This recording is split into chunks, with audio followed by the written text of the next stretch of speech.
My parents came from Connemara, na Gaeil nó sa Tachbán. Ní licach Marty Walsh nó cáid bahachtaí na héal polatúil godíise Harris gan é sin órá go poblí. Bhí sé in Wilmington in Delaware agus é ghlacha le henim nuachan nuachtaráin nuachafa Joe Biden le sícháin a thugant bhór réaltas nó Verica. Níor ghin Marty derúdar I ghóchas. Beg cóluadar do bhna Connemara aige ar a mór sin in Washington.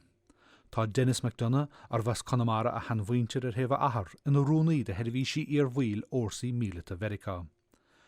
Tá Jennifer O'Malley Dillon ar bheas Connemara a seanmhaintir féin capathe mar leas cheann fórna an nuachtaráin.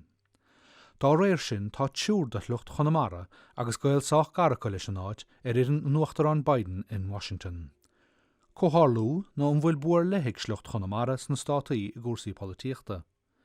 Credan Michael Connolly olaf le stair agus údar as Portland, Maine go bhfuil.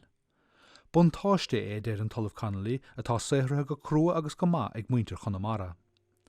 Credan an talamh Connolly ar bheas calmhainte a gárna hanmhaintir go raibh an saoil chóthán róiteach sin a Connemara fadó gur dainganíoch mital agus misneachs na daoine leanar aig ó glún go glún thar sáile. Scríb an talamh Connolly an stair is am láin a bhain le muintir na hÉireann agus a slucht a stát Maine. Bhaist sé, they changed their skies ar an leabhar sin. As Munjoy Hill ar imil chahar Portland é Connolly.